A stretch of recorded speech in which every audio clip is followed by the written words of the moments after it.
예, 지난 수업에서 우리가 벨만 포드 알고리즘에 대해서 살펴봤는데, 그래서 벨만 포드 알고리즘은 모든 에지들에 대해서 릴렉스하는 연산을 이것을 우리가 이제 벨만 포드 알고리즘의 한 라운드다 이런 식으로 표현을 했었죠.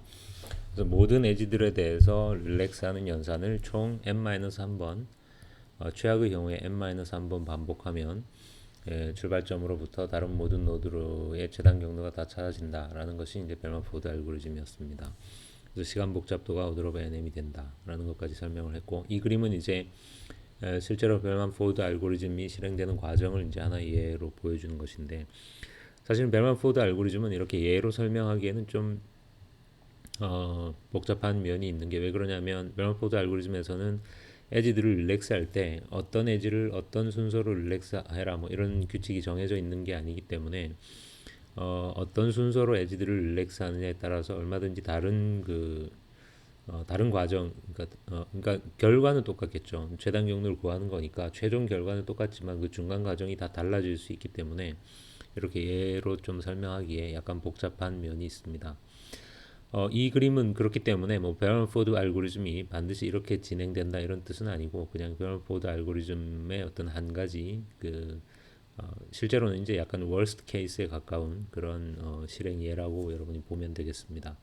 그래서 애초에 이것이 이제 초기 상태인데, 출발점 S만 D 값이 제로이고 나머지는 다 D 값이 무한대인 상태로 물론 출발합니다. 그런 다음 첫 번째 라운드에서 모든 에지들에 대해서 릴렉스를 하게 되는데, 실제로 이제 어떤 에지들을 먼저 릴렉스 하느냐에 따라서 다른 결과가 나올 수 있는데, 이 예에서는 이제 사실은 다른 엣지들은 지금 이 안끝점의 D 값이 무한대인 이런 엣지들은 릴렉스를 어차피 하더라도 아무 일도 벌어지지 않겠죠. 그래서 여기에서는 이제 요 엣지와 요 엣지에 대한 릴렉스를 뭐 예를 들자면 가장 마지막에 했다 이런 식으로 생각하면 되겠습니다. 그래서 이 엣지를 우리가 릴렉스하면 이게 0 더하기 6은 무한대보다 물론 좋기 때문에 이 노드 T의 D 값이 6으로 업데이트 되었고, 또 0 더하기 7이 무한대보다 좋기 때문에 노드 Y의 D 값이 7로 업데이트 되었습니다. 만약에 이제 이런 에지들을 나중에 그러니까 이 6이나 7보다 더 나중에 이 에지들을 우리가 릴렉스 했다면 이 x, y의 d 값도 첫 번째 라운드 동안에 갱신될 수 있겠죠. 하지만 이제 만약에 미리 이런 에지들이 이 6이나 7 같은 에지보다 미리 릴렉스 되었다면 그냥 이 상태로 첫 번째 라운드가 종료될 수도 있겠죠. 그런 의미에서 제가 이것을 이제 약간 월스트한 시나리오다 이렇게 얘기를 했습니다. 그 다음 라운드에서도 역시 마찬가지로 어떤 에지를 먼저 릴렉스 하느냐에 따라서 뭐 얼마든지 다른 상황이 벌어질 수 있는데, 여기에서는 이제 마지막으로 우리가 이 에지와 이 에지를 릴렉스한 예다 이렇게 생각하면 되겠습니다. 그래서 이 에지를 릴렉스 하게 되면 이게 6이고 이 에지의 웨이트가 지금 마이너스 4죠. 따라서 이 노드의 디스턴스 에스티메이트는 2로 갱신이 되겠죠. y가 지금 7이고 요 y에서 x로 가는 엣지의 웨이트가 3이니까 x의 디스턴스 에스티메이트는 4가 되겠죠. 그래서 이것이 이제 두 번째 라운드의 결과이고, 그 다음에 세 번째 라운드에서 요에서는 지금 요 엣지를 지금 릴렉스한 거죠. 그래서 이것이 4인데 이 엣지가 마이너스 2이므로 노드 t의 디스턴스가 2로 다시 갱신된 상황이고, 이 그림 2는 마지막으로 다시 이 엣지에 대해서 릴렉스를 한 상황이네요. t가 지금 2인데 이 엣지의 웨이트가 마이너스 4니까 g의 디스턴스가 마이너스 2가 됐죠. 뭐 제가 계속 반복하는 얘기지만 이것은 그냥 한 가지 가능한 실행의 예일 뿐입니다. 에지들을 어떤 순서로 릴렉스 하느냐에 따라서 이제 이것과는 다른 과정을 거칠 수도 있지만, 어쨌거나 최종 결과는 어떻게 하더라도 다 마찬가지로, 그리고 이것이 이제 아마 최종 결과일 겁니다. 이 상태에 도달한 이후에는 이제 더 이상 어떤 엣지에 대해서 릴렉스를 하더라도 더 이상 상황이 바뀌진 않습니다.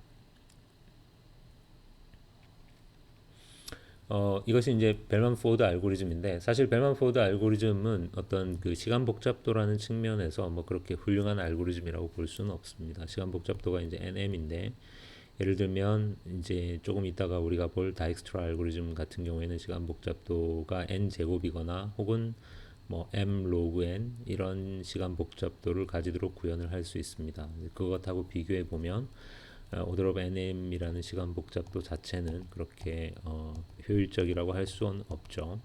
왜 이제 이 벨만포드 알고리즘의 시간 복잡도가 이렇게 비효율적인지를 보여주는 한 가지 이제 이 뭐 일종의 그 월스트 시나리오를 이 그림이 지금 보여줍니다.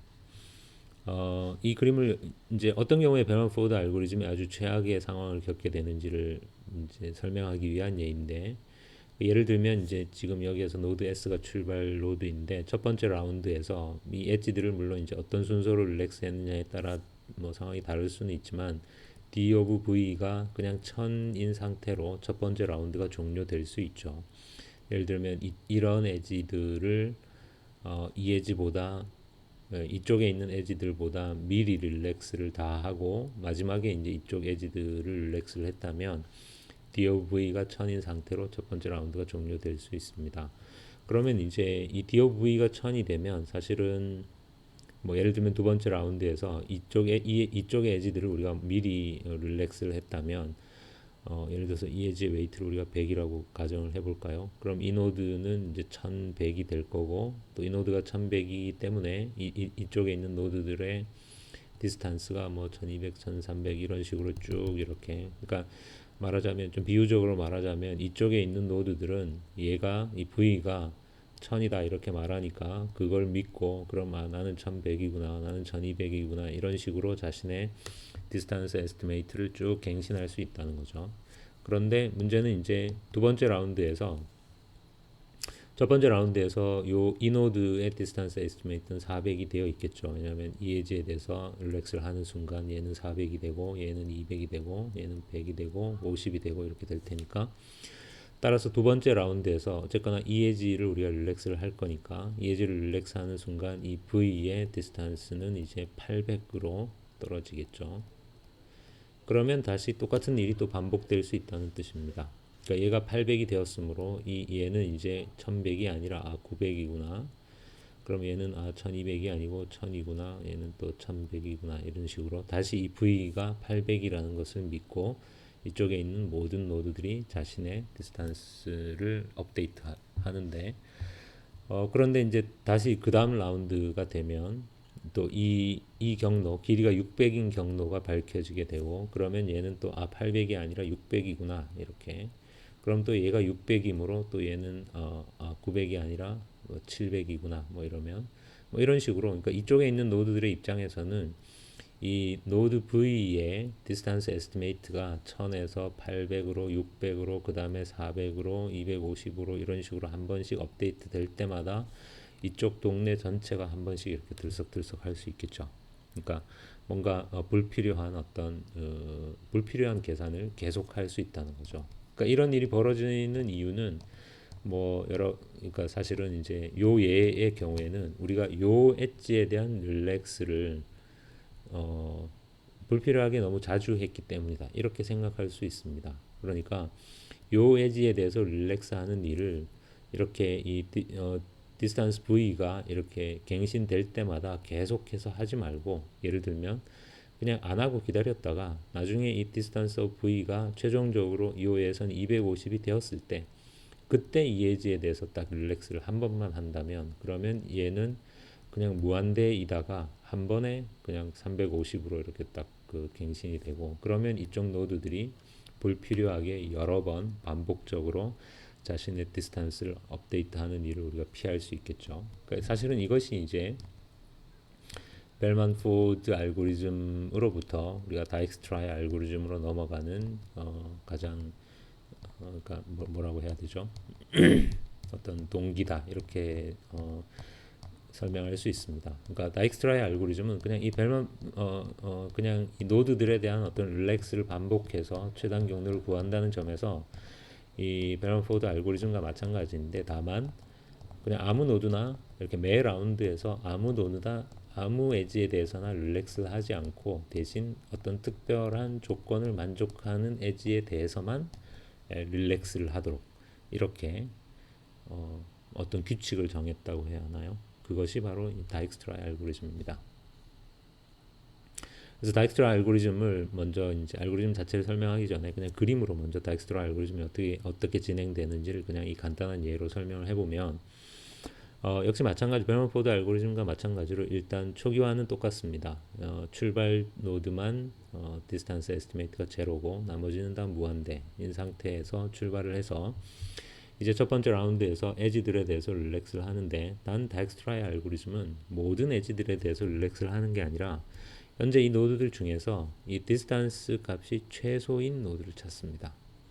그런 다음 이 최소인 노드로부터 나가는 엣지들, 그러니까 요 엣지들만 릴렉스를 합니다. 그렇게 하면,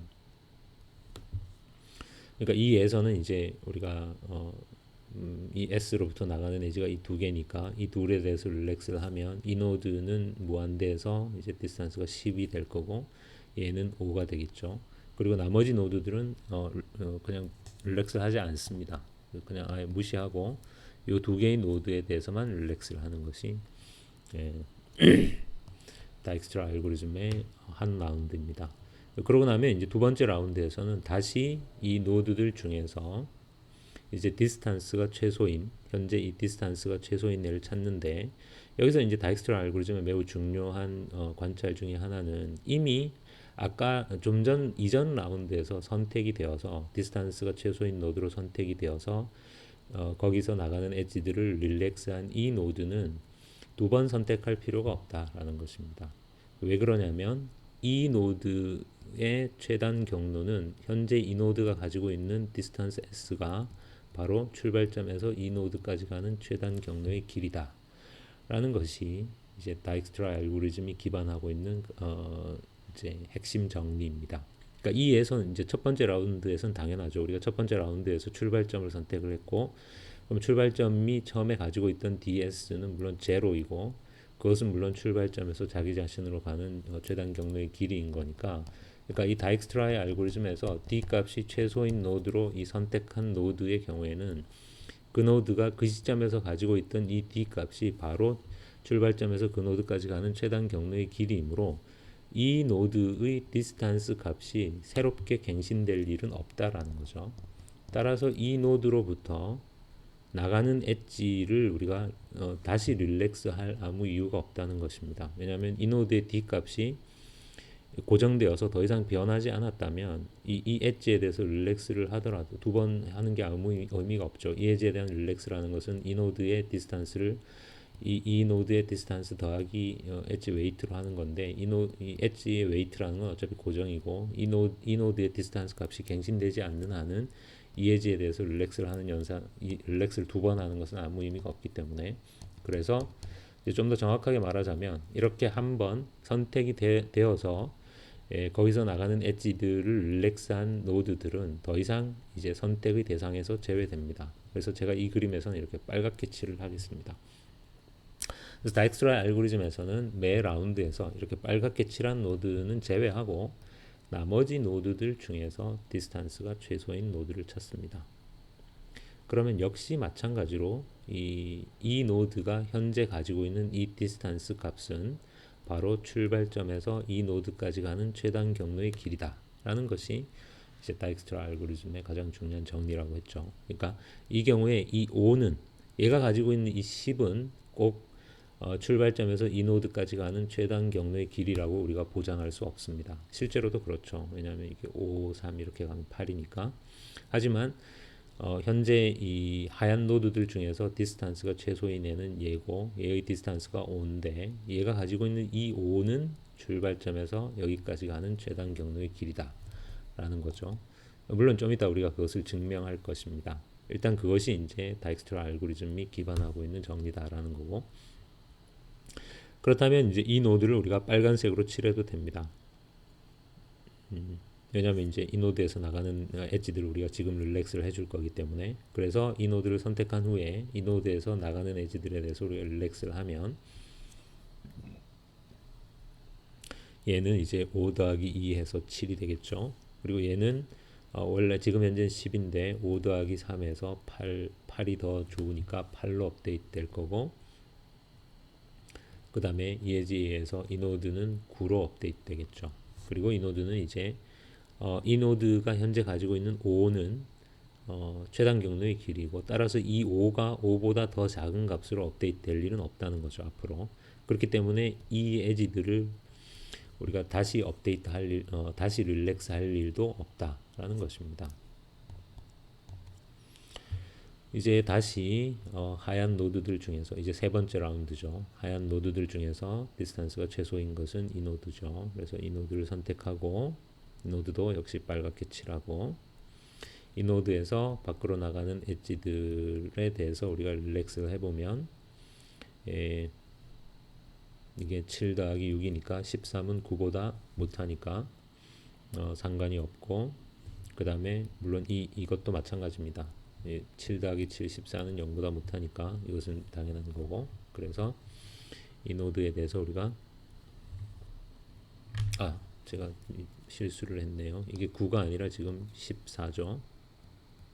잠깐, 이게 5고 9니까 이것은 14가 맞습니다.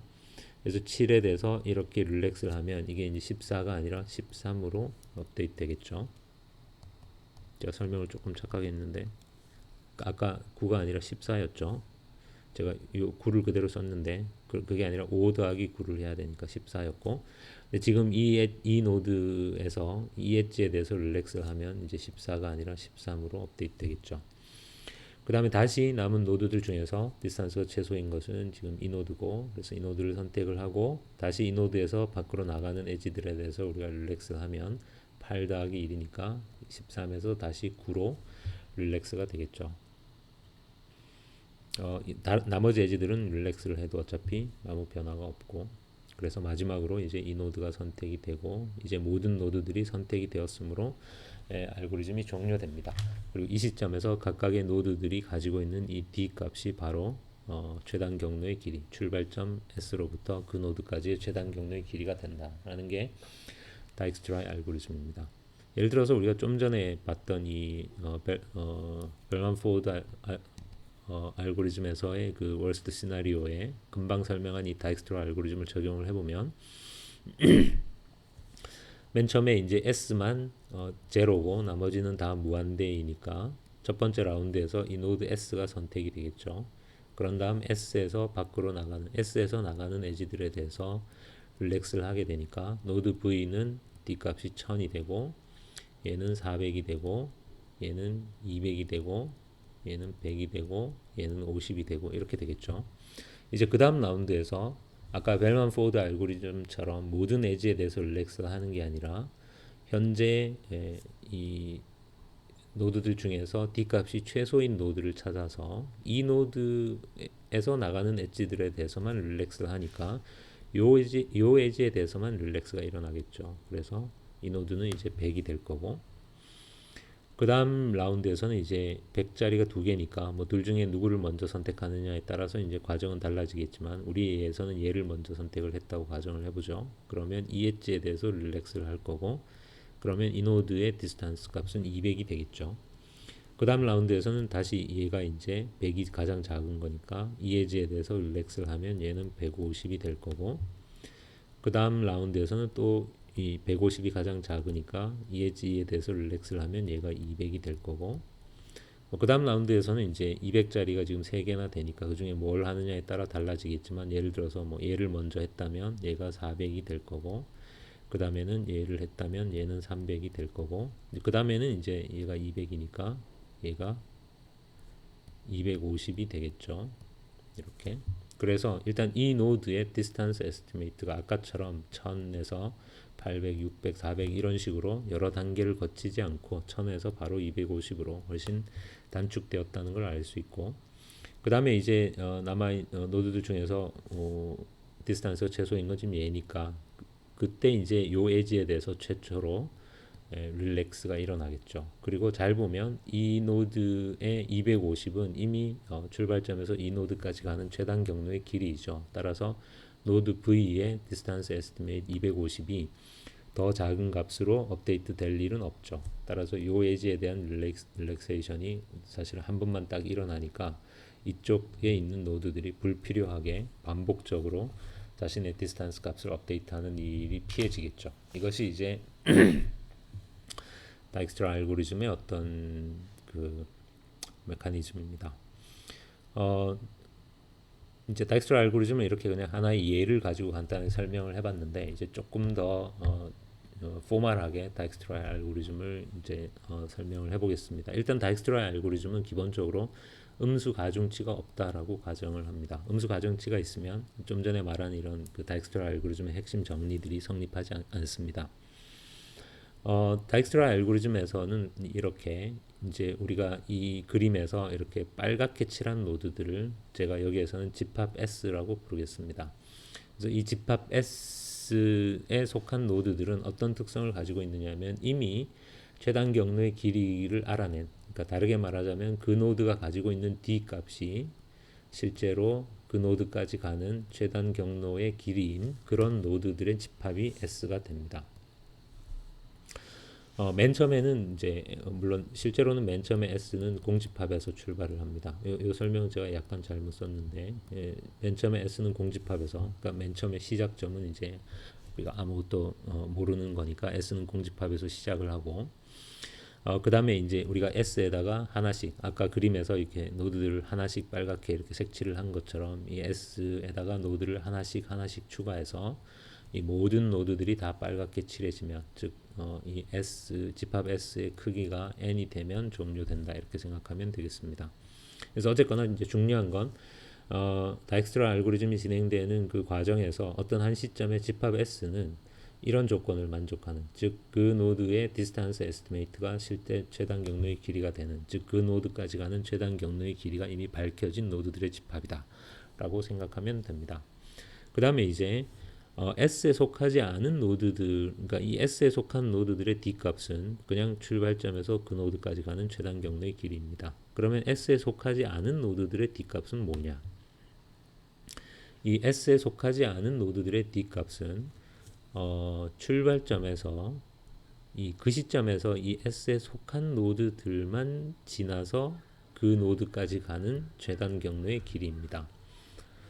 말이 좀 헷갈리죠? 다시 얘기하면 이 아직 S에 속하지 않은 노드들이 가지고 있는 D 값은 어떤 조건을 만족하느냐면 출발점에서 이미 S에 속해 있는 노드들만 지나서 마지막에 이렇게 한 번으로 딱 그 노드로 가는, 그러니까 그 경로상의 중간에 있는 노드들이 다 이미 S에 속해 있는 그런 경로들 중에서 최단 경로, 그 노드까지 가는, 물론 그 노드까지 가는 최단 경로의 길이가 이 노드의 D 값이 된다라는 것이 이제 다익스트라 알고리즘에서 가장 중요한 특성입니다.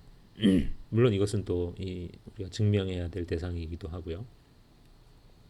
이제 그런 상태에서 이 다익스트라 알고리즘이 기반하고 있는 핵심 정리가 뭐냐면 이제 집합 S가 그런 조건을 만족하고 있고, 그러니까 집합 S의 D 값은 실제로 S에서 그 노드까지 가는 최단 경로이고, 그 다음에 S에 속하지 않은 각 노드들의 D 값은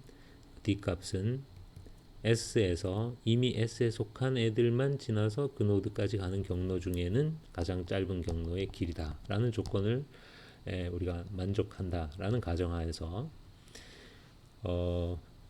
이제 이 S에 속하지 않은 노드들 중에서 이 D 값이 최소인 노드를 우리가 U라고 한다면, 그러니까 이 그림에서 이 S에 속하지 않은 노드들 중에서 자기가 현재 가지고 있는 D 값이 최소인 노드를 우리가 U라고 한다면 이 노드의 DU는 이 DU의 정의에 의해서 뭐죠? S에서 이 S에 있는 애들만 지나서 이 노드까지 가는 경로 중에는 가장 짧은 경로이죠. 그랬을 때 이 정리가 주장하는 바는 그 노드의 이 DU 값이 바로 S에서 그 노드까지 가는 그냥 최단 경로의 길이다. 즉, 이 다른 노드들의 경우에는 그렇지 않을 수 있지만 이 D 값이 최소인 노드의 경우에는 걔가 현재 가지고 있는 이 D 값이 그냥 출발점에서 거기까지 가는 최단 경로의 길이다 라는 것이 이 정리의 주장입니다. 자, 왜 그럴까요? 이 사실을 증명하기 위해서 우리가 이제 그렇지 않다라고 가정을 해보죠. 그러니까 현재 이 노드 U가 이 바깥에 있는 노드들 중에서는 D 값이 최소인 D 값이 최소인 노드인데 얘가 현재 가지고 있는 du 값이 실제로 S에서 이 노드까지 가는 최단 경로의 길이가 아니다. 이렇게 가정을 해보죠. 그렇다면 S에서 U까지 가는 어떤 최단 경로가 있겠죠. 물론 당연히 그런데 그 최단 경로는 어떻게 됩니까? 이 DU라는 게 S에서 이 S에 속한 노드들만 지나서 여기까지 가는 경로 중에는 최단 경로라고 했으니까 그런데 그것이 S에서 여기까지 가는 최단 경로가 아니라면 그 얘기는 S에서 여기까지 가는 최단 경로는 뭔가 이 집합 S에 속하지 않은 어떤 한 노드를 적어도 하나의 노드를 지난다 라는 뜻이죠. 무슨 말인지 지금 이해했습니까? 다시 얘기해 보면 이 노드 U가 가지고 있는 DU 값이 S에서 S에 속한 애들만 지나서 U까지 가는 최단 경로인데 그것이 S에서 그냥 U까지 가는 최단 경로가 아니라면 그렇다면 S에서 U까지 가는 최단 경로는 적어도 중간에 이 S에 속하지 않은 어떤 노드를 하나 지날 수밖에 없죠. 그래서 그 중에 첫 번째 노드를 우리가 V라고 부르겠습니다. 그러니까 S에서 U까지 가는 최단 경로 중에 처음으로 이 S에 속하지 않은 노드, 그러니까 이 회색 범위를 처음으로 딱 벗어나는 노드를 우리가 V라고 한다면 그런 노드 V가 반드시 존재할 수밖에 없죠. 지금 우리의 상황에서는. 그러면 이 노드 V도 역시 지금 이 바깥에 있는 노드이므로 얘도 D of V 값을 가지고 있을 텐데 얘가 가지고 있는 D of V는 D of U보다 적어도 크거나 같겠죠. 왜 그렇죠? 우리가 애초에 이 U를 D 값이 최소인 노드라고 했기 때문에 이 V보다 D 값이 적어도 작거나 같겠죠. D 값이 최소인 노드를 우리가 U라고 했으므로 D of V는 D of U보다 크거나 같습니다. 그러면 이제 이 녹색 경로에서 이렇게 해서 이 처음으로 이제 바깥으로 나오는 노드가 V니까 사실은 요 녹색 경로는 출발점에서 요 S에 속한 노드들만 지나서 여기까지 가는 경로 중에 하나죠. 따라서 요 녹색 경로의 길이는 D of V보다 크거나 같겠죠.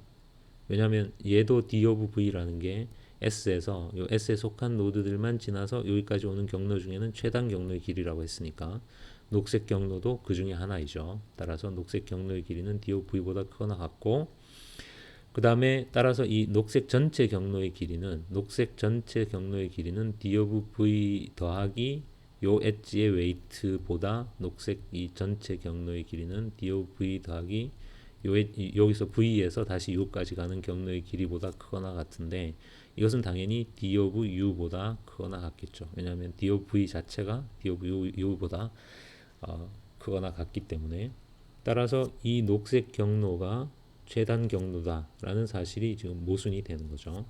왜냐하면 이 녹색 경로의 길이가 D of U보다 지금 실제로 이제 우리가 음수 웨이트가 없으므로 이것은 실제로는 더 큰 거죠. 여기서 V에서 U까지 가는 경로의 길이는 양수일 테니까 따라서 녹색 경로의 길이는 D of U보다 큽니다. 따라서 이 녹색 경로가 S에서 U까지 가는 최단 경로다라는 것과 이제 모순이 되죠. 그래서 결국 이제 왜 이런 모순이 생겼습니까? 우리가 이 D of U가 S에서 U까지 가는 최단 경로의 길이가 아니다라고 가정했기 때문에 이런 모순이 생겼죠. 그러므로 D of U가 S에서 U까지 가는 최단 경로다라는 사실이 증명이 된 거죠. 즉 정리해서 얘기하자면 우리가 아직 S에 속하지 않은 노드들 중에서 다른 노드들에 대해서는 뭐 그렇게 말을 할 수 없지만 적어도 이 바깥에 있는 노드들 중에서 이 D 값이 최소인 노드의 경우에는 그 노드가 그 시점에서 가지고 있는 D 값이 바로 출발점에서 그냥 그 노드까지 가는 최단 경로의 길이다. 즉 그 노드는 이미 최단 경로를 찾은 노드다. 이런 뜻입니다. 그러므로 이제 다익스트라의 알고리즘은 그냥 이렇게 D 값이 최소인 노드를 찾습니다. 그러면 이 노드는 이미 최단 경로의 길이가 밝혀진 노드이므로 이 노드를 우리가 집합 S에 이렇게 포함을 시킬 수 있겠죠.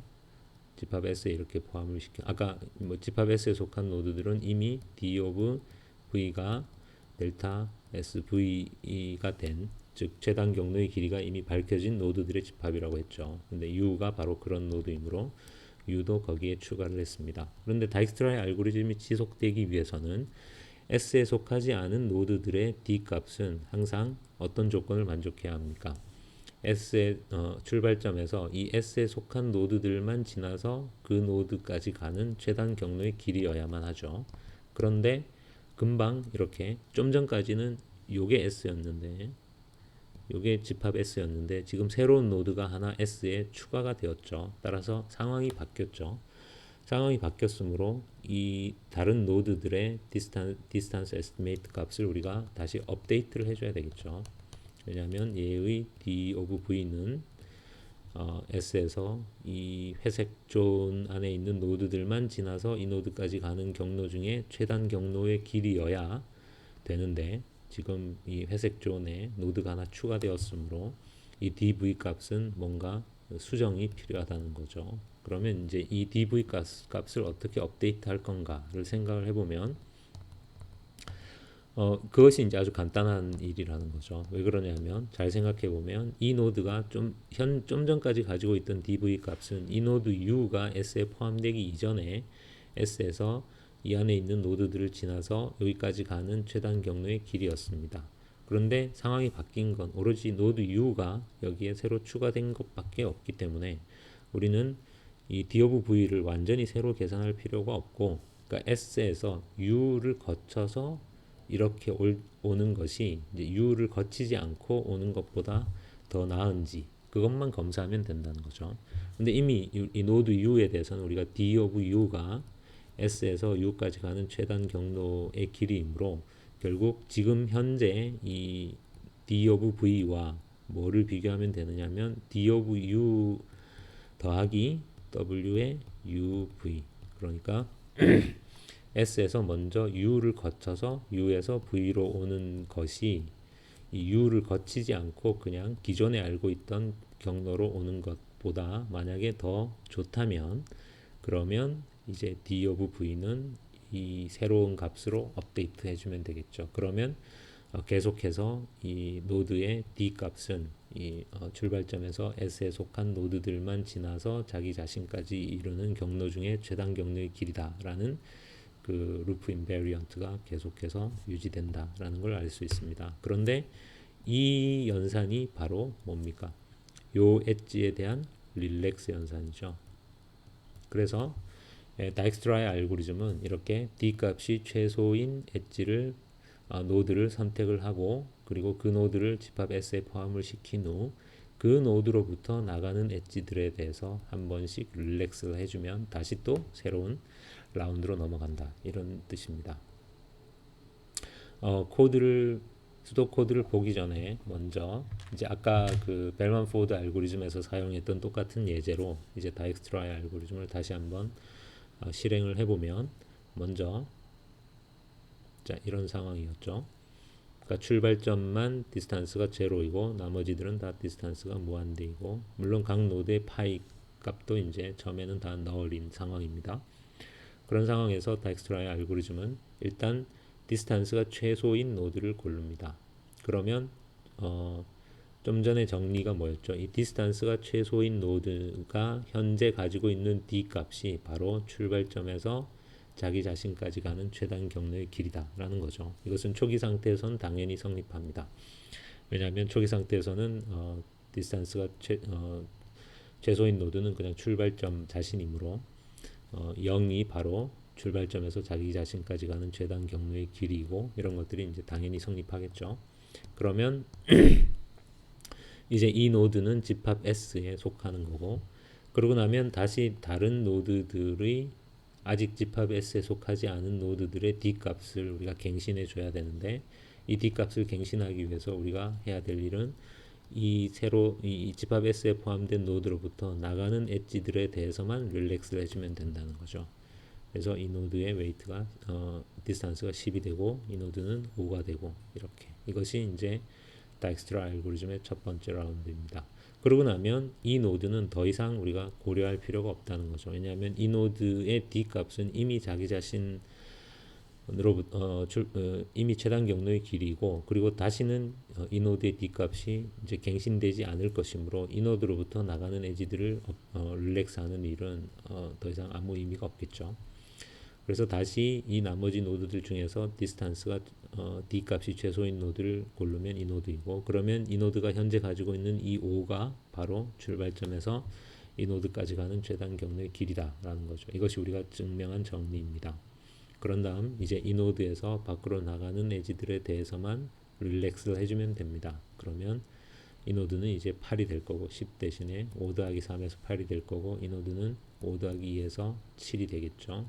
이렇게 갱신이 되고 그 다음에 이 노드는 5 더하기 9에서 14로 갱신이 되겠죠. 그리고 이제는 이 두 개의 노드가 집합 S에 속하는 거고 다시 전체 노드 중에서 S에 속하지 않은 노드들 중에서 디스탄스가 최소인 애는 얘죠. 그래서 이 노드를 고르면 이 노드도 이제 까맣게 되고 여기서 나가는 엣지들에 대해서 우리가 릴렉스 해보면 7 더하기 6 해서 이 노드가 13으로 그 다음에 이 엣지에 대해서는 사실 릴렉스를 뭐 해도 상관없지만 어차피 하더라도 어차피 아무 일도 일어나지 않겠죠. 그래서 노드 X의 디스탄스가 13이 되었습니다. 다시 D가 최소인 노드는 T이니까 T를 고르고 T에서 나가는 에지에 대해서 릴렉스를 하면 이제 13이 아니라 다시 9로 업데이트가 되겠죠. 그 다음에 마지막으로 이 노드를 선택해서 릴렉스를 해보지만 어차피 아무 일도 일어나지 않겠죠. 그래서 이렇게 모든 노드에 대해서 최단 경로의 길이가 찾아집니다. 이것이 다익스트라의 알고리즘입니다. 그래서 이 다익스트라의 알고리즘을 우리가 수도 코드로 표현해 둔 것이 이건데요. 일단 이 코드에서 이 5번 라인이 잘못되었습니다.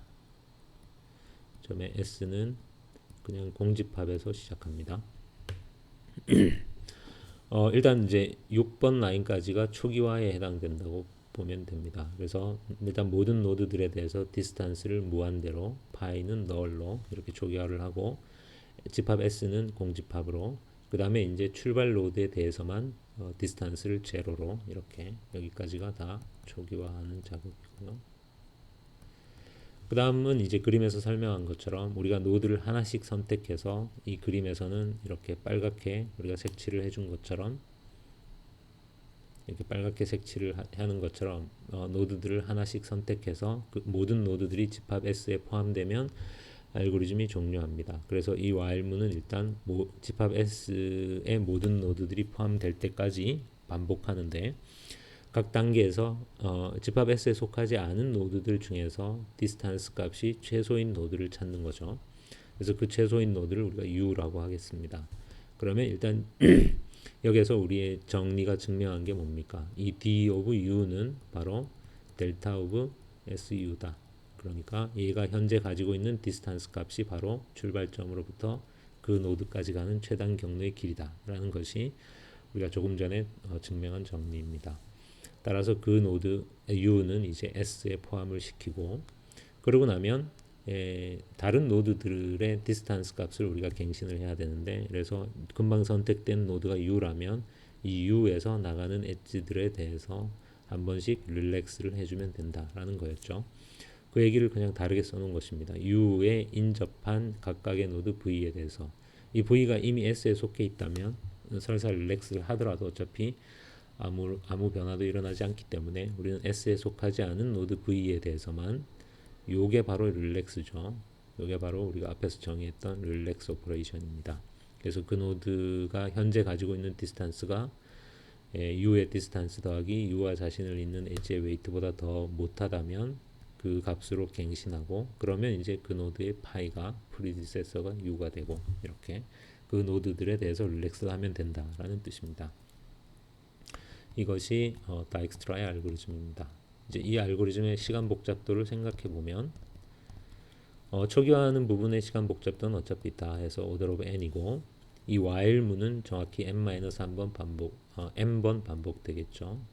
모든 노드들이 S에 속하면 되니까 n번 반복되고 그 안에서 우리가 중요한 일이 두 가지인데 첫 번째는 du가 최소인 값을 찾는 건데 이것을 우리가 이제 특별하게 뭐 우선순위 q나 이런 걸 쓰지 않고 그냥 단순하게 구현한다면 노드의 개수가 최대 n개니까 그 중에 d 값이 최소인 걸 찾는 거니까 우리가 order of n 시간에 얼마든지 구현을 할 수 있겠죠. 뭐 어떻게 구현을 하더라도 order of n을 넘진 않겠죠. 그 다음에는 이제 다시 이 안에 for문이 하나 들어가 있는데 이 for문이 반복 횟수는 어떤 노드 u에 대해서 그 노드 u에 인접한 각각의 노드들에 대해서 for문을 도는 거니까 u의 디그리만큼 반복이 되겠죠. 근데 어떤 노드의 디그리는 어차피 n-1을 넘진 않기 때문에 여기에서는 그냥 우리가 이 for문의 반복 횟수는 order of n이다 이렇게 쓸 수 있겠죠. 이 for문 안에서는 그냥 릴렉스 연산을 하는 거니까 이 for문 안쪽에 있는 애들의 시간 복잡도는 order of 1입니다. 따라서 전체 시간 복잡도는 while문이 n번 돌고 그 안에서 이 for문이 n번 도는 혹은 이 최소값을 찾기 위해서 역시 order of n이니까 전체 시간 복잡도는 order of n 제곱이 되겠습니다. 이것이 다익스트라의 알고리즘을 사실은 이것은 이제 다익스트라의 알고리즘을 우리가 아주 간단하게 별다른 이제 별다른 뭐 기법 없이 구현을 했을 때 단순하게 구현했을 때 얻을 수 있는 시간 복잡도입니다. 앞에서 우리가 이제 프림의 알고리즘을 구현할 때랑 똑같은 방식으로 다익스트라의 알고리즘을 구현할 수도 있습니다. 그러니까 다익스트라의 알고리즘에서도 그 의미는 다르지만 어쨌거나 d 값이 최소인 노드를 찾는 이 부분이 이제 시간 복잡도를 결정하는 요소이기 때문에 그 부분에서 우리가 이제 프림의 알고리즘에서와 마찬가지로 우선순위 Q를 사용하게 되면 그러니까 우선순위 Q에서 이렇게 최소값을 만약에 우리가 이제 바이너리 힙을 쓴다면 거기서 extract min은 order of log n 시간에 구현을 할 수가 있죠. 대신 이제 이렇게 최소값을 order of n log n 시간에 구현을 하기 위해서는 노드들이 이제 바이너리 힙의 형태로 유지가 되어야 되니까 실제로 이제 이 릴렉스 연산을 하게 되면 d of v의 값이 감소하게 되죠. 그런데 그냥 이렇게 구현을 할 경우에는 사실은 d of u의 값이 감소하는 것이 별 문제가 없지만 여기에서는 이제 모든 노드들을 우리가 바이너리 힙으로 미니멈 힙으로 이렇게 미니멈 힙의 형태로 이제 extract min을 효과적으로 하기 위해서 미니멈 힙의 형태로 이제 표현을 하고 있어야 되니까 어떤 한 노드의 d 값이 이 릴렉스 연산의 결과로 원래 있던 값보다 더 감소하게 되면 원래는 이것이 힙이었지만 힙 안에 있는 어떤 한 노드의 값이 원래 값보다 더 감소하게 되니까 힙 프로퍼티가 깨질 수 있겠죠. 그렇게 되면 이것을 다시 힙으로 복원하는 릴렉스를 한 다음에 다시 이것을 힙으로 복원하는 일을 해줘야만 합니다. 그래서 그 일을 하는데 필요한 시간이 로그 n입니다. 이것은 이제 프림의 알고리즘에서 설명한 것과 사실은 똑같은 이야기입니다. 그렇게 보면 이제 이 알고리즘의 시간 복잡도는 이 while문은 아까랑 똑같이 어차피 이제 order of n 번 돌기 때문에 요 extract min을 한 번 하는데 order of n이니까 요 5번 라인의 총 시간 복잡도는 order of n log n입니다. 하지만 이 8번 라인이 이제 한 번 하는데 로그 n인데 이 8번 라인이 최악의 경우에 이제 모든 에지들에 대해서 우리가 그러니까 이것이 이제 왜냐하면 이 for문이 어떤 노드 u에 대해서 u에 인접한 모든 노드들에 대해서 반복하니까 degree of u만큼 이 for문이 반복하게 되는데 이것을 이제 모든 노드들에 대해서 우리가 할 수가 있으니까 그러니까 결국 모든 노드들에 대해서 for all node u에 대해서 degree의 총합은 order of m이죠. 이것은 우리가 이미 프림의 알고리즘에서도 반복적으로 했던 이야기입니다. 따라서 이 릴렉스 연산의 실행 횟수 자체가 m번까지 될 수 있고 이 릴렉스 연산을 한 번 하는데 걸리는 시간이 order of n이기 때문에 시간 복잡도는 order of m log n이 됩니다. 그리고 이것은 이제 프림의 알고리즘과 완벽하게 동일한 시간 복잡도인 거죠. 그 사실은 잘 보면 이 알고리즘, 이 프림의 알고리즘과 다익스트라의 알고리즘은 이 부분에서 요 if문과 요 두 줄만 다를 뿐 나머지는 사실 완벽하게 똑같다는 걸 여러분이 확인할 수 있을 겁니다. 따라서 시간 복잡도는 사실은 프림의 알고리즘하고 동일할 수밖에 없습니다. 그래서 우선순위 Q를 쓰지 않고 그냥 단순하게 구현할 경우에 order of n 제곱이고 바이너리 히입을 우선순위로 구현할 경우에 금방 설명한 것처럼 order of m log n이 됩니다. 그리고 역시 마찬가지로 이제 이것은 우리가 설명하지는 않았지만 피보나치 힙을 사용하면 그거보다 더 효율적인 시간에 구현 가능하다는 사실이 이제 알려져 있습니다. 이것이 이제 타잔의 논문이었죠. 예, 이번 수업은 여기까지입니다.